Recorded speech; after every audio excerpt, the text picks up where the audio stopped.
Toronto, Ontario, the fall of 2009. Taylor Mitchell is a rising star. Only 19 and a year out of high school, she's been making a name for herself on the Canadian folk music scene. Some of the country's most respected musical icons are starting to take notice. Gordon Lightfoot sat there and he said, I've traveled a lot in the Arctic, and when I listen to her voice, to me it sounds like an Arctic stream, clear and cool. And I thought, coming from Gordon Lightfoot, that's high praise. So I rely on summer winds to blow me through it, just straight into the clouds. She knew what she wanted in life, and I think once she decided that she wanted to be a singer-songwriter, her life took off in that direction. As Taylor's success grows, so does her audience.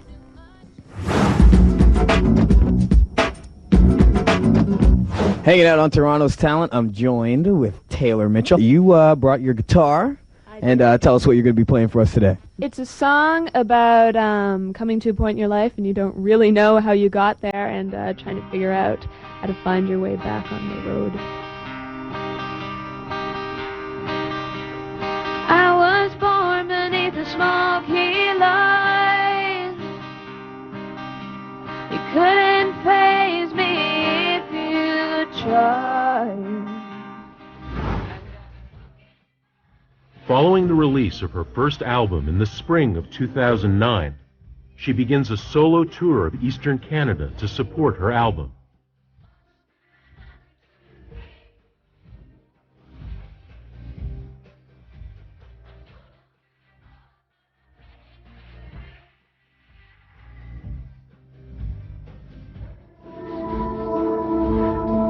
On October 28th, she's scheduled to play a show on Cape Breton, a large, sparsely populated island off the coast of mainland Nova Scotia. Taylor arrives 2 days early. With time on her hands, she plans a hike in one of the island's most gorgeous spots, Cape Breton Highlands National Park.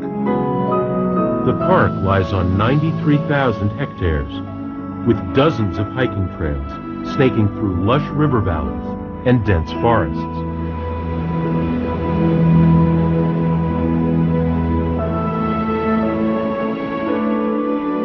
One of the most popular is the Skyline Trail. It loops gently to the Gulf of St. Lawrence and back.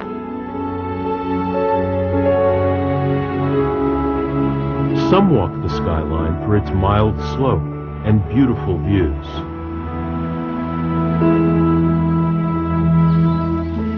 Others come hoping to see wild animals up close in their natural habitats. An avid nature lover, Taylor is probably intrigued by the possibility of encountering wildlife. But she's also here for some solitude and fresh air after the hustle and bustle of the tour.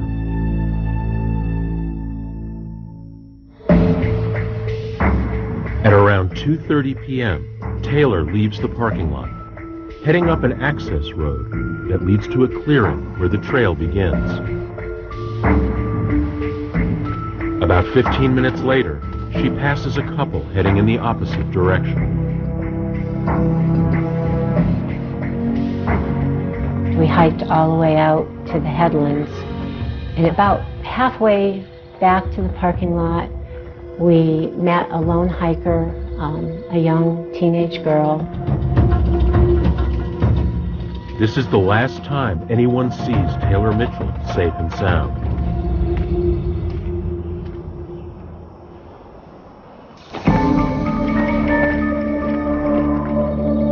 A short time later, the couple think they hear loud cries in the distance, but can't tell if they're human or animal.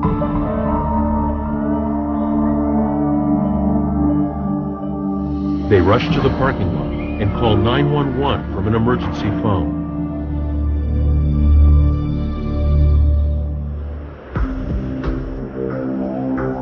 At 3:15 p.m., dispatch alerts Constable Pierre Rompré of the Royal Canadian Mounted Police. The complainant advised that she heard scream, didn't know if it was animals or human. At that point, I knew there was something wrong. You don't scream like that on the Skyline Trail. And I asked immediately dispatch an ambulance to the scene. Then, Rompré heads out to the Skyline Trail himself. At about the same time, a group of 4 young hikers pulls into the parking lot. The couple tell them they think they may have heard screams or howls on the trail. Undeterred, or maybe even intrigued, the hikers head up the road. Minutes later, they come across the first signs that all is not well. Halfway, we found some keys, sort of just on the trail. And we didn't really think too much of it. And just before the clearing, maybe 50 meters before the clearing, we found a camera. We thought it was kind of weird, like we started sort of, I don't know, realizing things weren't quite right at that stage. And then we started sort of yelling out just to see if anyone was around. We yelled out a few times, and then after a few times we got sort of a cry back. Yeah.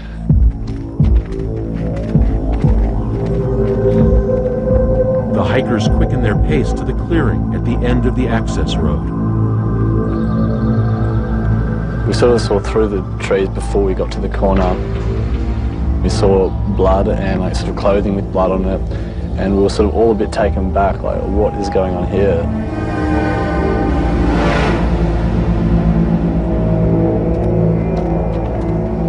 There was like a small little toilet,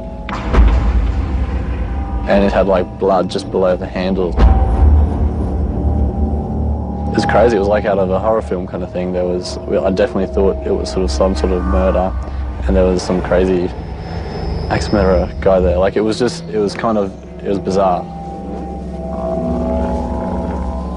We then went around the corner. What we saw was a girl just off the clearing, just in the woods. The girl is Taylor Mitchell.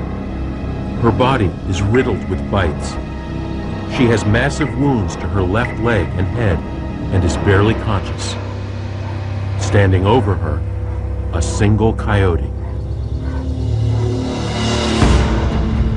It made eye contact with us and just stood over it as if it wasn't going anywhere, as if it was sort of protecting its meal, I guess. Us 3 guys, we kind of ran at it to scare it away. I'm just finding anything we could find that could be sort of used as a weapon. It didn't back away at all. It almost sort of, I don't know, put up some resistance to us. I don't know too much about coyotes, but I would think sort of 3 guys running at one coyote, it would scare it away pretty easily, but that wasn't the case at all.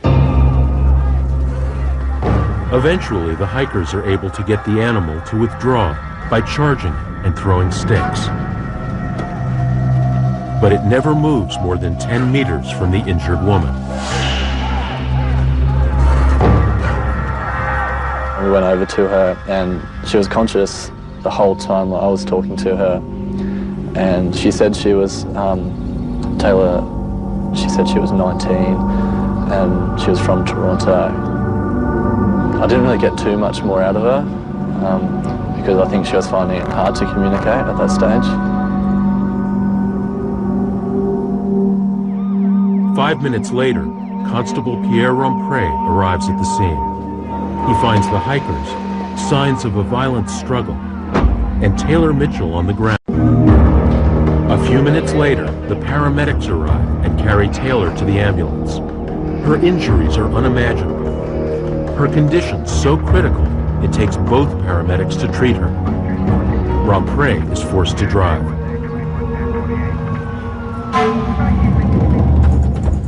At 4:20, the ambulance pulls in to Sacred Heart Health Center in Shettycamp. Taylor has lost a lot of blood, but doctors manage to stabilize her vital signs. At 6:30, 6:30 p.m., a chopper arrives to airlift Taylor to Halifax's QE2 hospital. The flight takes a little over an hour. She had extensive puncture wounds and scratches basically from head to toe. She arrived with us about 4 hours, I understand, after the initial attack, and by then had lost a lot of blood and was quite unstable. By 11 p.m., Taylor has received several blood transfusions. Doctors labor for 4 hours to save the young woman's life. But at 10 minutes past midnight, Taylor Mitchell dies. We just weren't able to overcome the massive blood loss she sustained prior to arrival. The entire incident happened in less than 9 hours. A promising young life cut short. A completely unexpected fatality in a place where more than 200,000 visitors walk safely each year. The facts suggest that Taylor's death is the result of a coyote attack. But if so, it's unprecedented. The first recorded case of an adult killed by a coyote, a creature known to avoid humans, not attack them. With no witnesses to the actual attack, investigators will have their hands full trying to unravel what happened. What led to the tragic death of Taylor Mitchell? The attack on Taylor Mitchell is a wake-up call, all the more terrifying because no one saw it coming. As word travels far beyond the remote communities of Cape Breton, experts in coyote behavior start hearing about the case.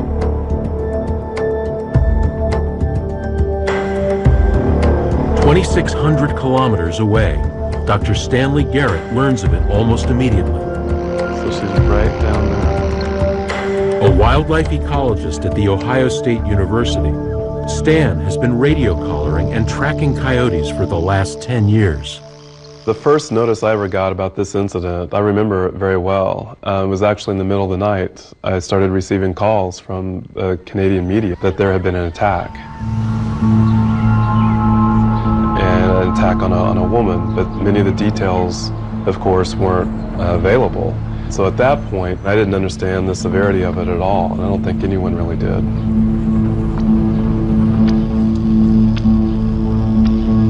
Stan is a recognized expert on coyotes, but his field research isn't done in the wild. His subjects are right here, in and around the big city. He's right in front of us. Well, I arrived in Chicago back in 1994, and I began to study urban wildlife at that time. Little did I know when I began that work that I would eventually be studying coyotes. And maybe more. Be careful where you step. Chris, during the 1990s, the number of coyotes continued to increase, and I was beginning to receive a lot of questions about how do coyotes work in this area. Are they something that we should be afraid of? And unfortunately, I didn't have any good advice for them.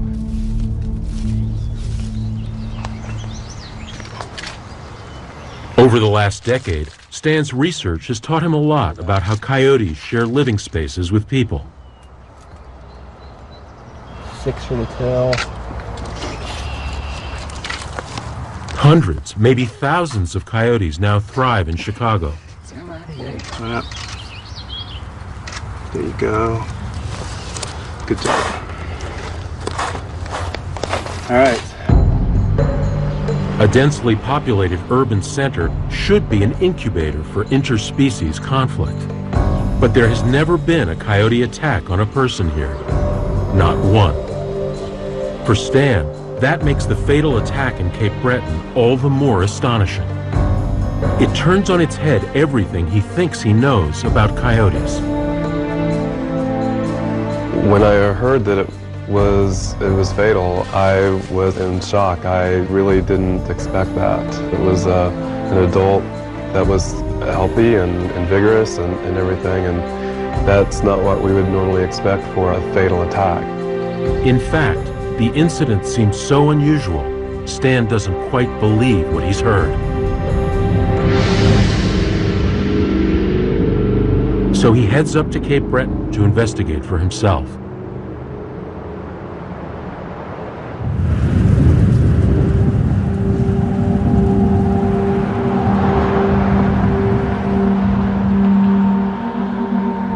Back in the communities surrounding the national park, residents are reeling from the news of Taylor's death.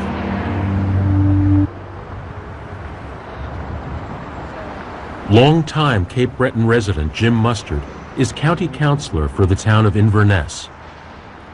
Jim knows the attack has changed the people who live near the park. They no longer go out without giving forethought. They no longer think of even doing things like taking a trip somewhere without contemplating the idea of maybe it's too far to go from the car to where you're going. That's changed. Whether that is irrational or not, that's what's happened. We'll probably never be the same. I suspect we'll never be the same.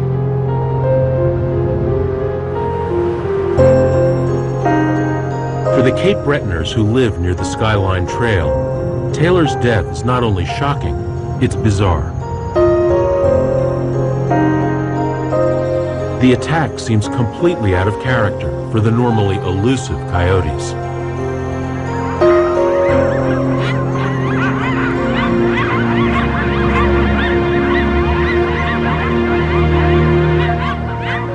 Coyotes have the innate ability to change their habits to suit their environment, often within a single generation. They're a tremendously adaptable animal. They have an extremely diverse diet. They can, anything that's even remotely edible on the landscape, you will find coyotes eating in that particular area.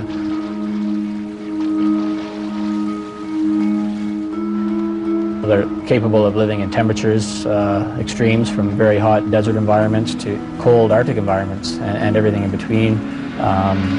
Forested areas, plains areas, prairie areas. In my mind, there's no other mammal in North America that is so adaptable.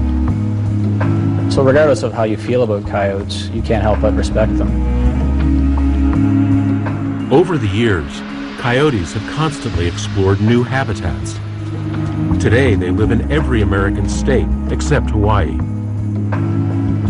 When coyotes made it to Cape Breton Island, they found a land of plenty, lots of food, and little competition.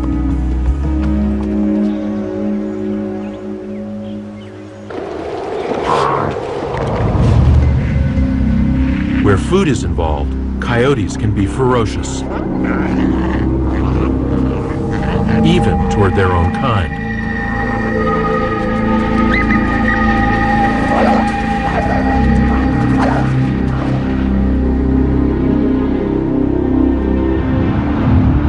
But few have seen that ferocity turned on people.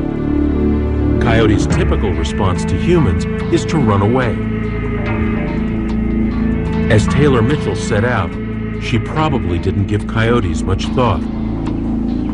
She had no way of knowing there was something in those woods to fear.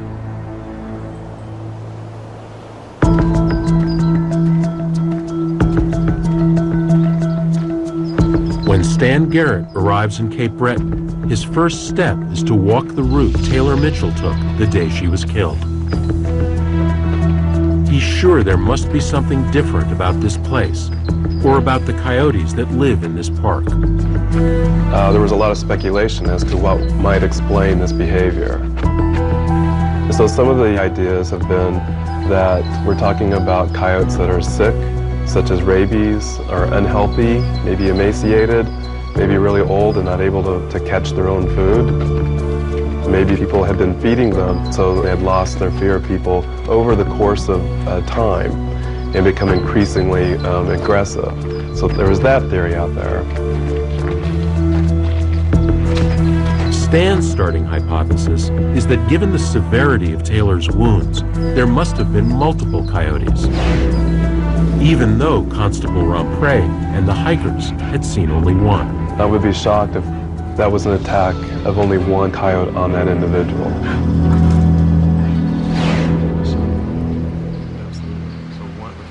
Stan meets park official Eric Muntz at the scene to go over the details of the attack. We think that she came from that spot, trying to get shelter into the washroom building here.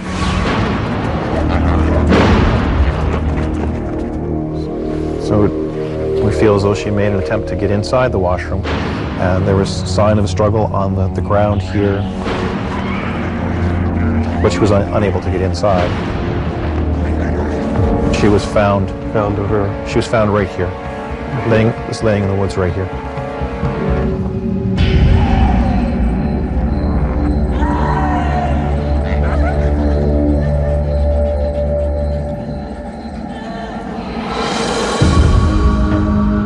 The last time anyone saw Taylor unharmed was at 2:45 p.m. when the couple, Mike and Gail, passed her on the trail. But sometime shortly after their encounter, for reasons we'll never know, Taylor turned around and headed back the way she had come. At 3:25, the four hikers found her near the clearing. So the attack must have happened sometime during those 40 minutes.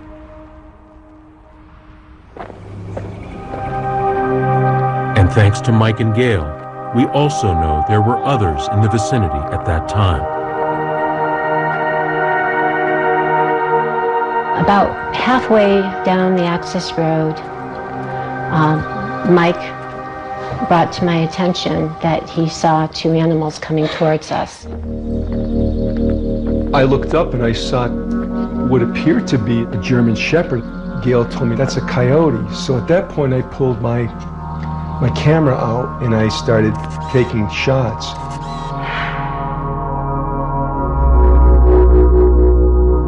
The animal was walking steadily towards us.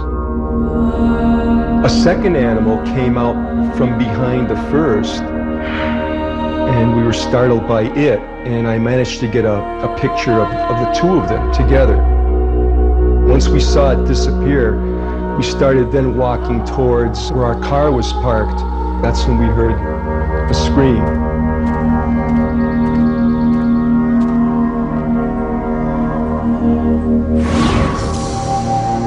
The timestamp on Mike's photos placed the coyotes on the access road at 3:02. The couple heard the scream at around 3:08. If one or both of these animals had been involved, they must have reached Taylor by then.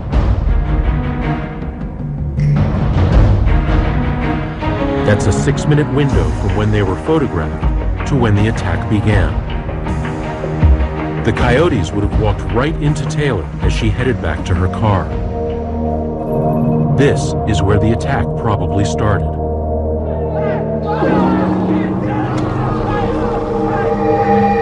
It ended just off the clearing, where Taylor was found with a single coyote standing over her.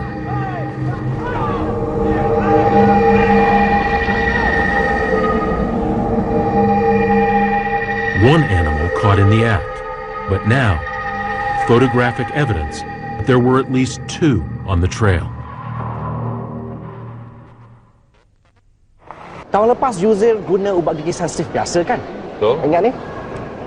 Oh, ngilu sangat tu, tak tahan tu. Lepas tu kamu bertukar kepada Colgate Sensitive Pro Relief? Memang cepat sekali bosan. Sebab ia bertindak pada punca gigi sensitif. Ia membantu membaki gigi untuk kelegaan segera dan perlindungan berpanjang. Lebih daripada setahun, semenjak guna ni, tak pernah lagi kasih nilu dah. Tengok ni. Tak ada masalah, nilu tak ada langsung. Colgate Sensitive Pro Relief, kelegaan segera dan perlindungan berpanjangan. Kini juga dengan formula membaki enamel baru. Colgate, jenama nombor 1 disyorkan oleh doktor-doktor pergigian di seluruh dunia. I'm tired. Damp smell. Wish this could smell nice like fabric conditioner. Introducing the new Febreze Downy Scent. Wow, I love the new Downy scent. The new Febreze Downy Scent. It is said that to prevent dandruff from coming back, the power is hidden in herbs. For the first time, Clear uses technology to unlock the power of herbs to prevent recurring dandruff. New Clear Herbal Fusion. Selected herbal essences, are infused with advanced anti-dandruff technology, nourishing the scalp deeply to fight and prevent against dandruff. Dandruff doesn't come back. New Clear Herbal Fusion. New Rexona Men. No matter how intense the action, it keeps your underarms dry. New Rexona Men with 50% more long-lasting protection, so you're always fresh, always confident. Spray on the confidence. Rexona, it won't let you down.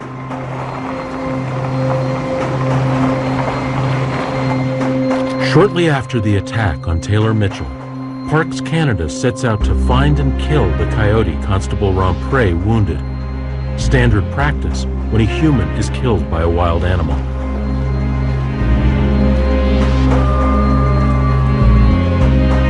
But coyotes live in social groups of 3 or more individuals and quickly learn behaviors from each other.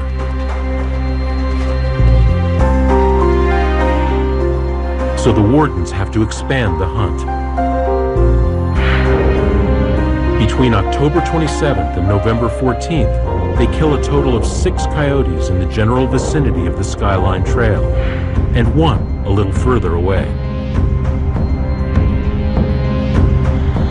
The animal's remains are sent to a lab on nearby Prince Edward Island.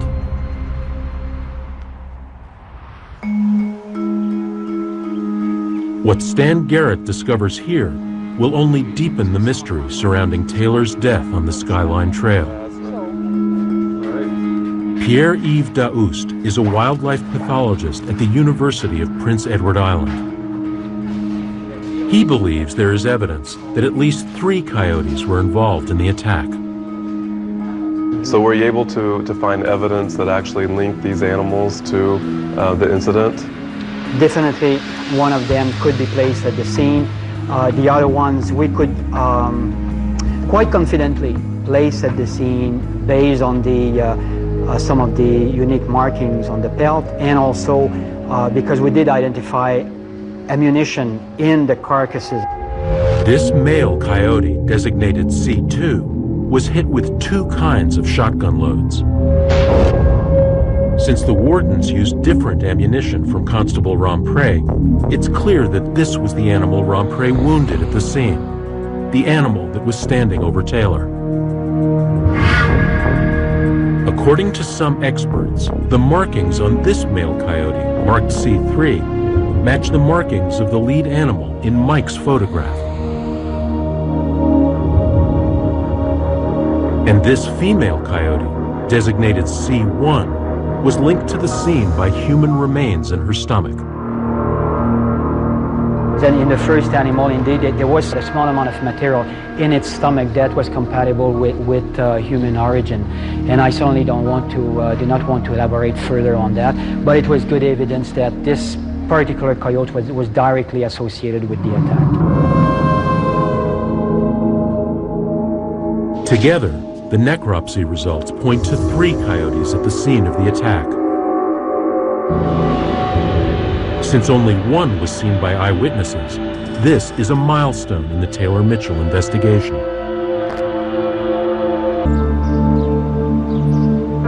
But if these coyotes weren't starving or sick, what could explain the ferocious attack, which was so unlike typical coyote behavior?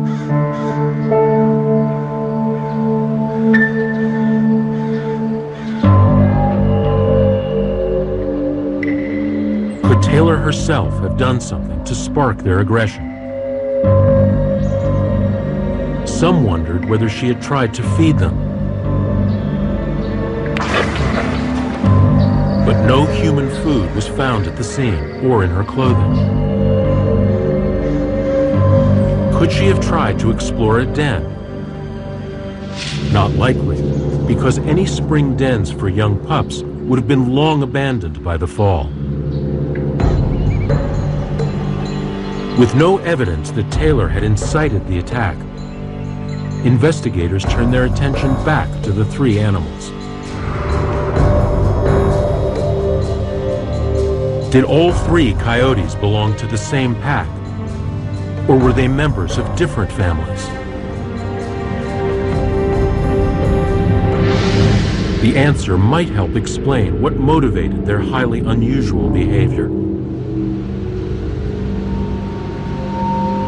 Following the attack, Parks Canada killed 7 coyotes in the area where the attack occurred, and subsequently sent tissue samples from those animals to our genetics lab here at Trent University. We ran analysis to determine the relatedness of those animals.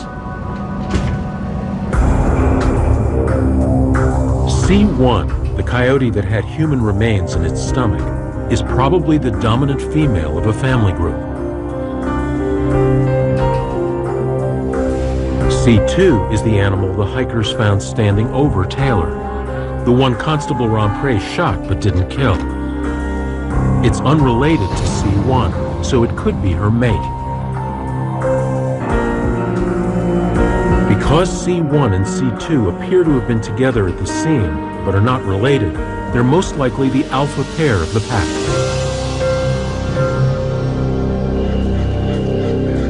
According to Dr. Patterson, the alpha pair is often the chief hunting pair, especially during the season Taylor Mitchell was attacked. Summer and fall are difficult times for coyote family groups in that they have growing pups that need food and that are still only learning to be able to provide that food for themselves. So it's the breeding pair that's responsible for provisioning most of that food, and this is the time of year when they tend to be skinniest if we look at their body condition, and they're under the greatest demand to provide the most amount of food for those growing pups. So C1 and C2 in this case, we're likely doing most of the hunting and feeding for a larger number of animals. The consensus of investigators is that C3 is either the son or the sibling of C1, and probably the lead animal in the photograph taken near the scene. And C1 is most likely the second animal in the photo. If these 3 coyotes made up a hunting party, the motive for the attack becomes clear. One of the most disturbing, unique features of this case is that this was clearly a predatory attack, and these coyotes viewed Taylor as prey. I am absolutely confident that this was a predatory event. These coyotes attacked this person as an act of predation. It is that clear, and there's no doubt.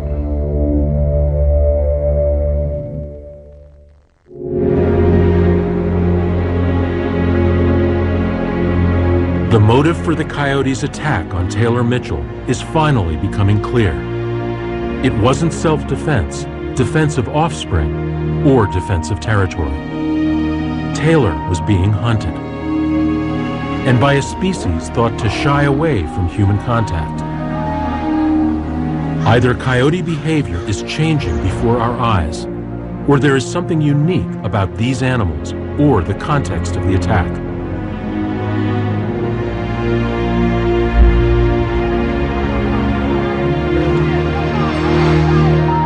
This time, the clue comes not from DNA or carcasses, but from the animal's body language and eyes.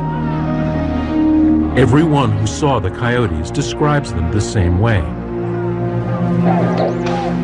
The hiker, Josh Taylor, tells of a coyote that was almost impossible to scare away. I don't know too much about coyotes, but I would think sort of 3 guys running at one coyote, it would scare it away pretty easily, but that wasn't the case at all. When Constable Romprey arrived on the scene, he too was astonished by the coyote's brazen behavior. He'd never seen anything like it. When I first encountered coyotes, aside from that incident, they don't look at you. They look down and then they go back or they go around. They don't try to make human contact. Yet the coyote looked right at me, looked right into my eyes, basically saying I'm not back.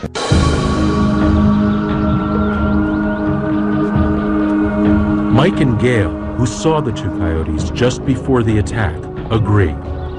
These animals had an attitude. Usually when an animal sees humans, they want to run away. And this one animal kept coming towards us.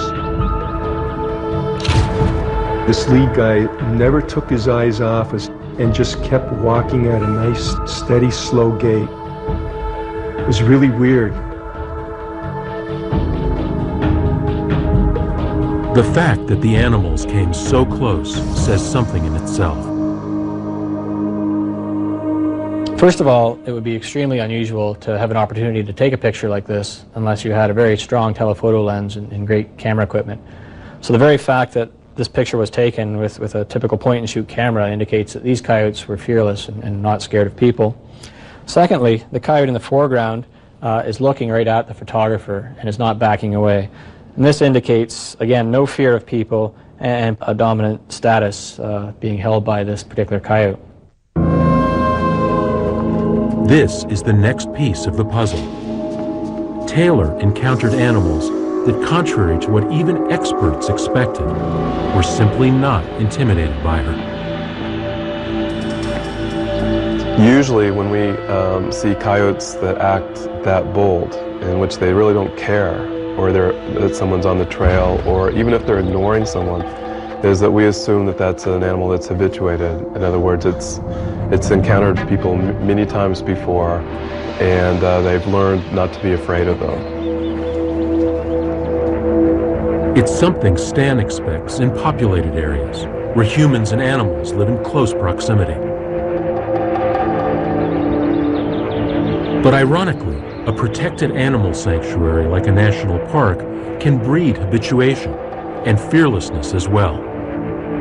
In the Cape Breton Park, hunting and trapping are strictly forbidden. The animals rarely, if ever, experience hostility from humans. In the summer, thousands of hikers walk the trails, many of them inexperienced in the ways of wild animals.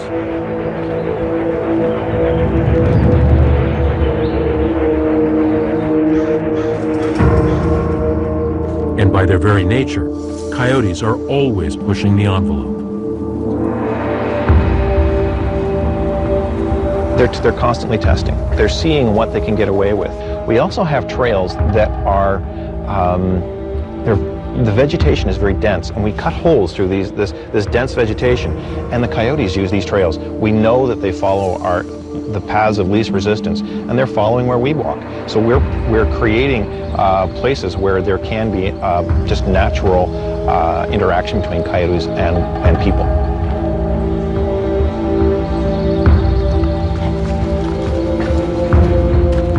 When Taylor Mitchell walked onto the Skyline Trail that afternoon, she was entering a park where years of habituation may have eroded the coyote's natural fear of people. The fear that usually keeps us safe when we walk in the wild. But even habituation can't fully explain the severity of the attack. There is one last factor that must be taken into account. Something difficult for the untrained eye to see, that may have turned an already proficient hunter into something even more deadly.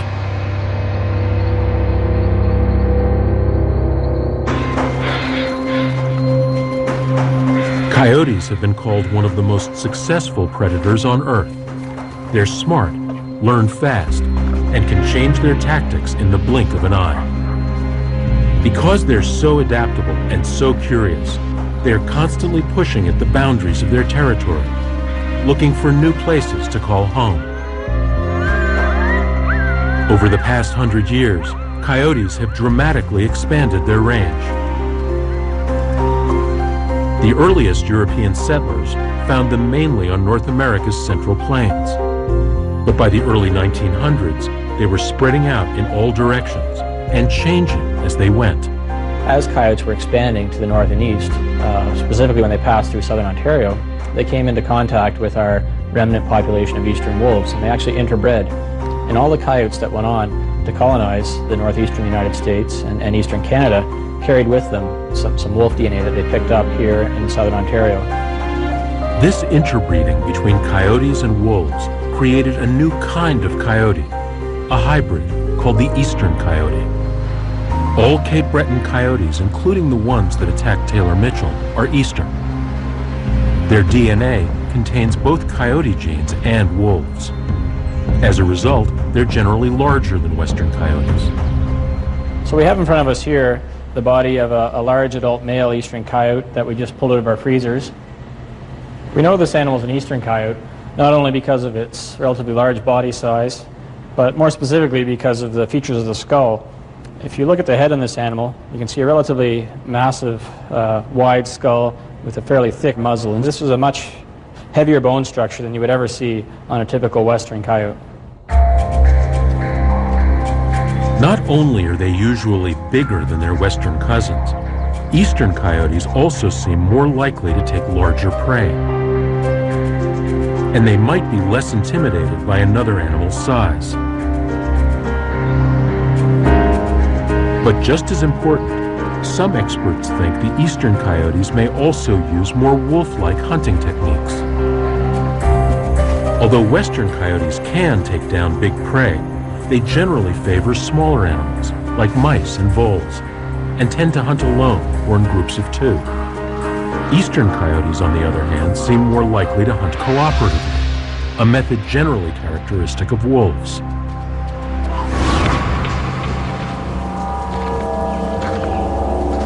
Their wolf DNA may help explain why the 3 coyotes Taylor encountered weren't discouraged by her size, and very likely attacked her as a coordinated team. It was a tactic they had probably used before.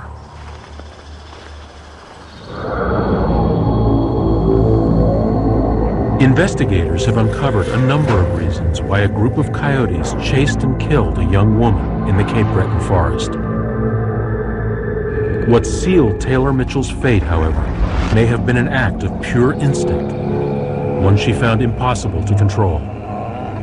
Confronted by predators, the most basic impulse is to turn and flee. What I gathered from the scene made me believe as she was running, she was taking off or throwing at the coyotes what she had on her. The set of keys, the camera, and then there was blood, and then the body was right beside the washroom.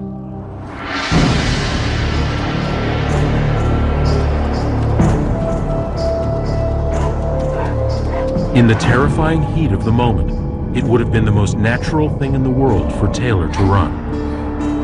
But when any animal, even a full-grown human, runs in the presence of a predator, it sets off the predator's instinct to attack.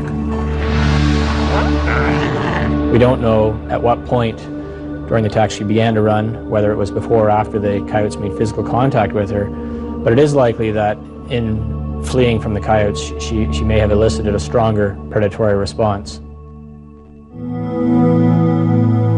In the end, this is the investigators' best guess at what happened on the Skyline Trail. Taylor Mitchell encountered coyotes that knew how to take down large prey as a group, animals that had probably lost their fear of people.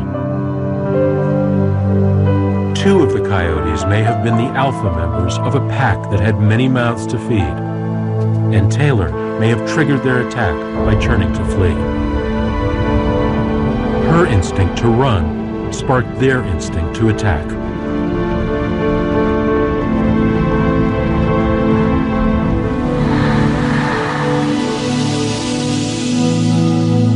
But even with so many questions answered, Stan Garrett still finds the attack hard to swallow.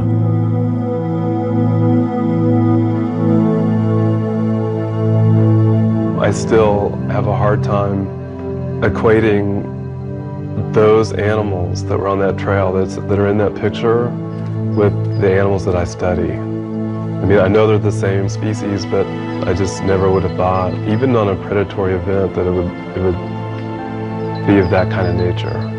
That's bizarre, just totally bizarre.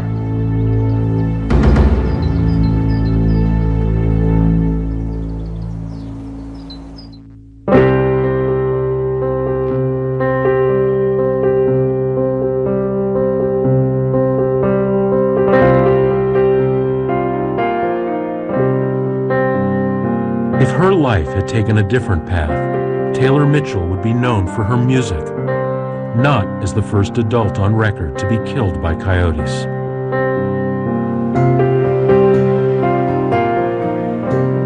In the wake of Taylor's death, Emily Mitchell is keeping her daughter's memory alive by celebrating her love of music and nature. She's established a trust to promote wildlife preservation and to fund school programs that foster creative expression.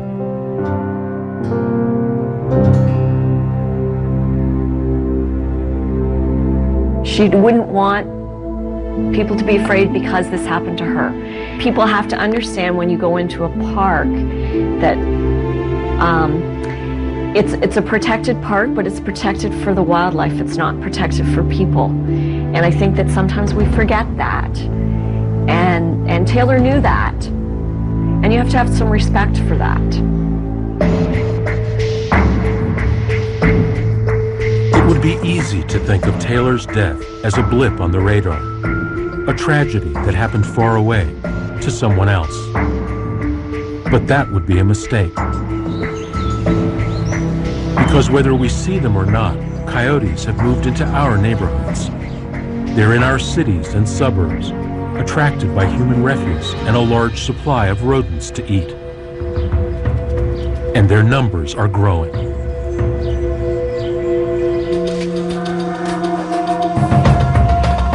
So far, in the last 50 years, only 142 coyote attacks have been reported in the US and Canada.